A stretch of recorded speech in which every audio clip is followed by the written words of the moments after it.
Actualmente sirvo como secretario general del Movimiento Universitario Cristiano de El Salvador, mejor conocido como MOC, y estoy agradecido con el Señor por cada año que me ha permitido servir en el Ministerio Estudiantil, pues he encontrado de su gracia espacios de formación como el ENFOL, en el cual participé cuando era estudiante, y también una manera particular de ser discípulo de Jesús para toda la vida y discípulo del camino. Este día compartiré con ustedes la ponencia Machismo Invisible. Para iniciar, es importante hacer dos consideraciones. La primera es que esta ponencia parte del diálogo entre las ciencias sociales y la teología. La segunda es que se sitúa en el contexto de la sociedad salvadoreña, aunque es importante mencionar que las sociedades de los países de Mesoamérica comparten muchas características similares que esta. Por lo que igual, este tema es pertinente para todos. En los años 80 se desarrollaban muchas guerras civiles en el área. El Salvador, Guatemala, una parte de Honduras y Nicaragua. En ese momento, el psicólogo social Ignacio Martín Baró hizo una caracterización de la sociedad salvadoreña, de la que se destacan tres elementos. La primera es la polarización social, que es el exacerbamiento de los intereses sociales discrepantes. Hay dos grupos opuestos que buscan la eliminación uno del otro, o la imposición en todo caso. El segundo elemento es la mentira institucionalizada, la historia oficial que ignora los aspectos cruciales de la realidad. Nos pintan que todo va bien y el discurso que vale es el oficial. El tercer elemento es la violencia. No es la fuerza de la razón, sino que la razón de la fuerza es lo que se impone. Quien tiene la fuerza, quien tiene mayoría, se impone sobre el otro en todos los sentidos. Esta situación conllevó a la configuración de un trauma psicosocial que se evidencia en las relaciones sociales deshumanizantes que predominan en las relaciones sociales de nuestros países. En este sentido, cuando se afronta un tema o cualquier situación, nos encontramos con dos grupos que, como lo dije anteriormente, buscan cada uno la eliminación del otro. Partir de esta caracterización es clave para comprender los posicionamientos de distintos sectores de la sociedad ante un tema que cuestiona lo establecido y lo normalizado. Y es que los estudios sobre la masculinidad se circunscriben en los estudios de género. Y para hablar de género en nuestro contexto, inmediatamente o automáticamente la sociedad se divide en dos grupos opuestos. Por una parte, los que imponen o que plantean de que en esto es particularmente importante o exclusivo lo biológico y niegan la incidencia social en el género. Y por otra, los que priorizan la construcción social y descartan lo biológico. Los argumentos con los que se fundamentan sus ideas de cada uno de estos grupos son más ideológicos que científicos, incluso que teológicos. Y tienden a imponer posturas sobre el tema, sin treguas y sin posibilidad de diálogo. Aquí la urgencia de que los cristianos involucrados en las ciencias sociales investiguen sin temor y prejuicios este tipo de temas, porque este tipo de temas también son nuestros campos de misión. El primer punto de esta exposición es ser hombre en Mesoamérica. Vamos a partir de una pregunta. ¿Qué significa ser hombre? Esta es una pregunta que ha dejado históricamente a los propios hombres sin palabras. O en el mejor de los casos, articulando justificaciones sobre la práctica de nuestra masculinidad. Responder a esta pregunta implica cuestionar privilegios que se nos dan a los hombres ya por sentados y normalizados en el imaginario social, solo por el hecho de ser hombres. La historia reclama que los hombres creyentes mesoamericanos respondamos a esta pregunta, que nos cuestionemos nuestros privilegios y sobre todo que procuremos ser hombres, tal como lo fue Jesús. Las relaciones de género se constituyen, según científicos sociales, teniendo en consideración tres dimensiones que vamos a ver en este momento. En primer lugar, las relaciones de poder. En segundo lugar, las relaciones de producción. Y en tercero, los vínculos emocionales.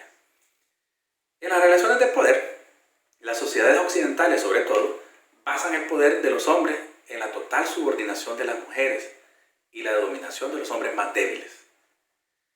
Esto es lo que el feminismo mismo denomina patriarcado, o en todo caso, masculinidades hegemónicas.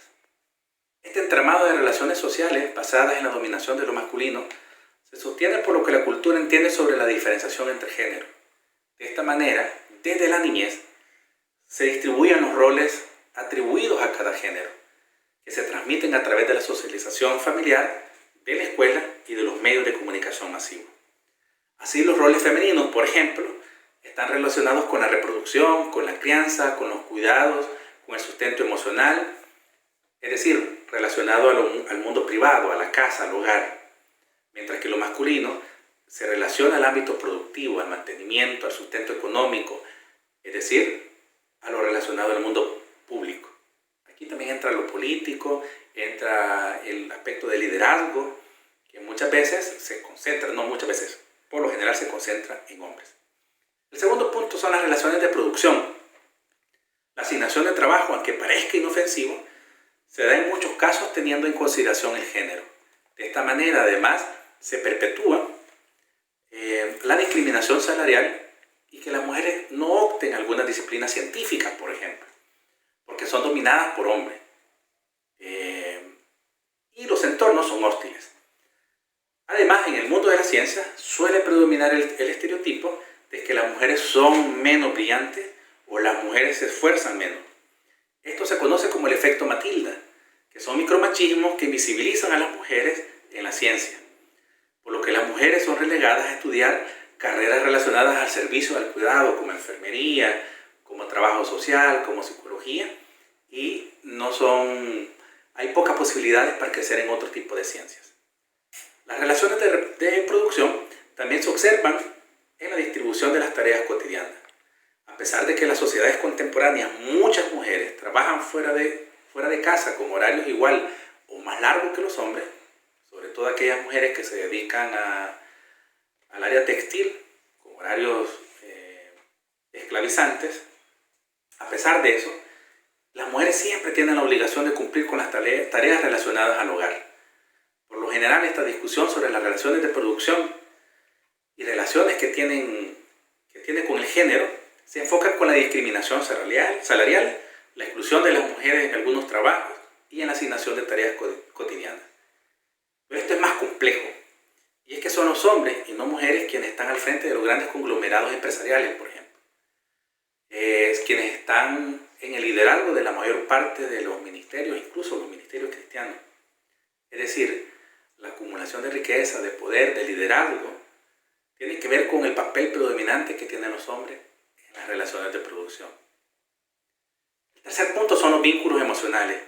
Aunque desde la teoría social no incluye la sexualidad dentro de las categorías que estudia, al momento de abordar el género, incluso desde la teoría de Freud, el deseo es la energía emocional asignada a un objeto.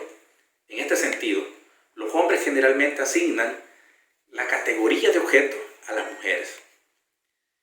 Y esto lo podemos ver en los siguientes ejemplos, solamente para identificar cómo son los vínculos que vamos haciendo desde esta área. Por ejemplo, en El Salvador, cada día hay 37 niñas y adolescentes embarazadas. Cada día, 37 niñas y adolescentes embarazadas. Pero además hay un promedio de una niña de 10 a 14 años violada. La mayor parte de los casos quedan impunes. ¿Y saben qué? Son sometidos por hombres cercanos a las víctimas. El segundo punto de esta exposición, vamos a ver exactamente lo que es micromachismo, que tiene que ver con ese machismo invisible. Las tres dimensiones explicadas en el punto anterior nos dan un panorama general de cómo se producen las prácticas de masculinidad hegemónica, que comúnmente llamamos machismo. Quizás hasta acá los hombres presentes en esta conferencia se estarán diciendo uno al otro, o al otro lado de la pantalla, qué terrible, lo bueno es que yo no soy así o que yo no hago eso. Antes de que terminen de aseverarlo, demos un vistazo a algunas acciones que realizamos en el día a día, sobre las cuales no somos tan conscientes de que están presentes en nosotros. Pero antes, quien acuñó el término de micromachismo fue el psicoterapeuta argentino Luis Bonino. Fue en 1990, por cierto. El cual se puede definir definir como comportamientos masculinos que buscan reforzar la superioridad sobre las mujeres. Pequeñas tiranías, terrorismo, violencia blanda, suave o de baja intensidad. Trata de dominación, machismos invisibles o sexismo benévolo. Esto se manifiesta, por ejemplo, con frases que consideramos insignificantes, incluso hasta normales, que no hacen daño a nadie, por estar en un ambiente universitario. Considero que podríamos tomar como ejemplo una investigación que hizo una estudiante de doctorado chilena llamada Javiera Beatriz, que junto a sus compañeros hizo una recopilación de comentarios o situaciones sexistas en posgrado en varias secciones académicas. Por cuestión de tiempo les mencionaré 6. Son frases compiladas. Por ejemplo, la primera: a las mujeres les da por tener hijos y se olvidan de la ciencia. Por eso es que no son buenos científicos. Entonces significa que por tener hijos, las mujeres no se pueden dedicar a la ciencia. Porque el cuidado es dado a las mujeres, es ese rol dado a las mujeres, y el desarrollo científico, laboral, es de los hombres. No parece que es micromachismo, pero está ahí presente. El segundo: en el transcurso del seminario de investigación, mi tutor me llamó a su oficina y me dice que yo como mujer iba a tener que escoger entre una vida de ciencia y una vida familiar. Para una mujer no son factibles ambas. Nuevamente los roles de género asociados. La tercera frase es: a las mujeres se les paga menos porque efectivamente trabajan menos. Esto fue en la Facultad de Educación.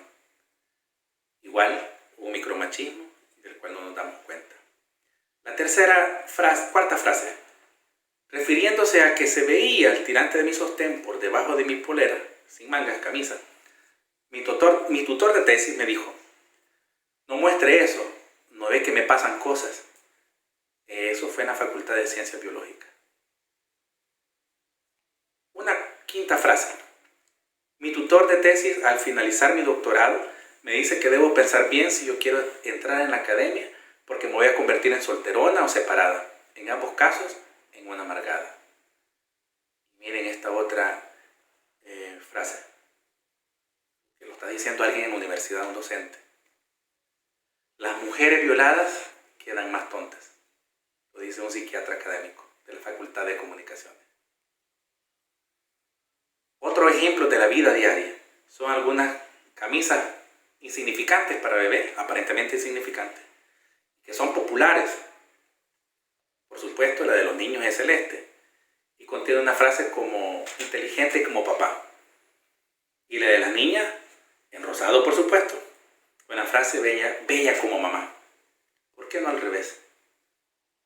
Y podríamos ahora, en el contexto de la iglesia, también identificar otras frases, porque hay muchas frases también ahí. Por ejemplo, las mujeres no son líderes porque las emociones les dominan. O en el peor de los casos, hacer una interpretación doctrinal y no exegética de los textos de Pablo. Y levantarnos como paladines del Evangelio, cuando en realidad solamente proveemos valores contrarios al reino de Dios. Sí, ese mismo que anunció Jesús, que no es lo mismo que nuestra doctrina. El tercer punto es la masculinidad de Jesús, para ir concluyendo. Considerando el contexto mesoamericano, violento, misógino, corrupto, polarizado, machista, y nos quedamos hasta aquí para continuar la ponencia, ser hombre cristiano implica un verdadero desafío. Para esto, debemos devolver la vista a la masculinidad de Jesús. Es el paradigma de Israel, influenciada por el judaísmo helenista y el Mediterráneo antiguo, de la cual puede ayudarnos a encontrar otra forma de ser hombre en un contexto como el nuestro. Jesús tuvo la capacidad de crear una comunidad de hombres y mujeres, interesante de entrada, de procedencias tan distintas, pero todos en igualdad de condiciones. No es casualidad, por ejemplo, que la primera persona en ser testigo de la resurrección haya sido una mujer, María Magdalena. Por otra parte, rechazó el uso de títulos patriarcales como rabí, maestro, padre. Esto lo pueden encontrar en Mateo 23, 7 al 10. Sus parábolas incluyeron características de Dios como el Padre, padre del hijo pródigo y el buen samaritano, que realizan tareas propias de los roles asignados a las mujeres en esa sociedad. Es más, Jesús lavó los pies de sus discípulos, tarea propia de mujeres y esclavos. Jesús, a diferencia del rol asignado a los hombres de su tiempo, de no manifestar emociones, hizo lo contrario. Lloró por la muerte de Lázaro, Juan 11:35. Alabó a Dios emocionado, Lucas 10:21. Se conmovió ante la desgracia colectiva y dio apoyo emocional, Marcos 14:34. Como cristiano en Mesoamérica, en un contexto de violencia, como hombres, necesitamos volver los ojos a la masculinidad de Jesús. Ahí está nuestro ejemplo. A Él seguimos. Es un reto verdadero, pero no imposible, porque en todo caso somos discípulos de Él. Volvamos al texto bíblico y alejémonos de doctrina o incluso de ideología que se disfrazan de teologías. Para finalizar, están las siguientes preguntas. Hagamos un ejercicio de introspección luego de haber observado algunos conceptos sobre el machismo invisible. En nuestra vida diaria, identifiquemos algún micromachismo que hemos expresado en el caso de los hombres, o en el caso de las mujeres, un micromachismo del que hayan sido víctimas. Una segunda pregunta. Según los rasgos de masculinidad de Jesús, ¿cuál debería ser nuestro actuar en relación a nuestra masculinidad? Que Dios nos ayude a encontrar